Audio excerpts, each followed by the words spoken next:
अब तक तो तू बस मीलों से दूर थी, ये दिलों का फासला कैसे आ गया। जब दोनों की मंजिलें एक थी तो बता तेरा नया रास्ता कैसे आ गया। अरे वाह, अरे वाह, क्या बात है। हम सब अपनी ज़िंदगी में बहुत सारे दौर से गुजरते हैं। अगर आप देखें तो एक होता है बचपन का दौर, मतलब मासूमियत का दौर।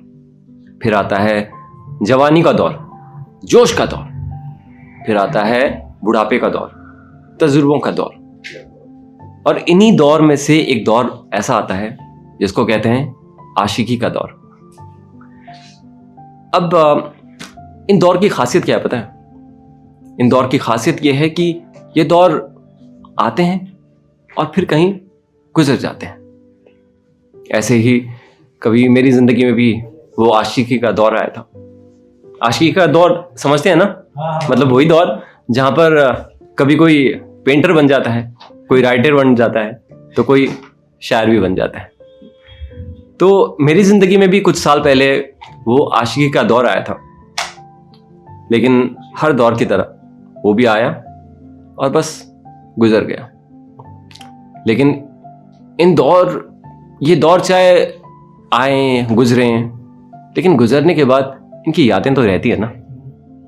तो ऐसे ही उन जो आशिकी का दौर था उसकी यादें अभी भी है, अभी भी ताज़ा है।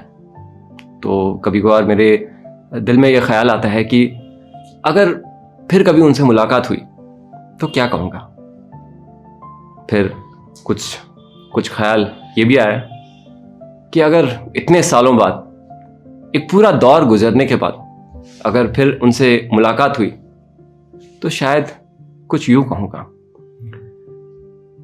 मुद्दतें हो गई अब उनसे मिले हुए, मुद्दतें हो गई अब उनसे मिले हुए, इन दिल के अरमानों को बंद होंठों से सिले हुए।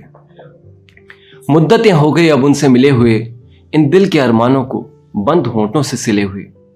अब तो खाली खाली सा लगता है ये दिल का बागीचा मेरा। अब तो खाली खाली सा लगता है ये दिल का बागीचा मेरा। अरसों हो गए इस दिल में मोहब्बत के रंग खिले हुए। क्या बात। अब तक तो तू बस मीलों से दूर थी, अब तक तो तू बस मीलों से दूर थी, ये दिलों का फासला कैसे आ गया। अब तक तो तू बस मीलों से दूर थी, ये दिलों का फासला कैसे आ गया। जब दोनों की मंजिलें एक थी तो बता तेरा नया रास्ता कैसे आ गया। अरे वाह, अरे वाह, क्या बात है। ये वक्त का तकाजा है शायद, ये वक्त का तकाजा है शायद, हालातों के साथ इंसान भी बदल देती है। ये वक्त का तकाजा है शायद, हालातों के साथ इंसान भी बदल देती है। कहने को तो वैसे सब जग जाहिर है, कहने को तो वैसे सब जग जाहिर है, फिर भी कमबख्त दिल आज भी कुछ और ही कहानी सुनाता है। फिर भी कमबख्त दिल आज भी कुछ और ही कहानी सुनाता है, कुछ और ही कहानी सुनाता है। बहुत बहुत शुक्रिया।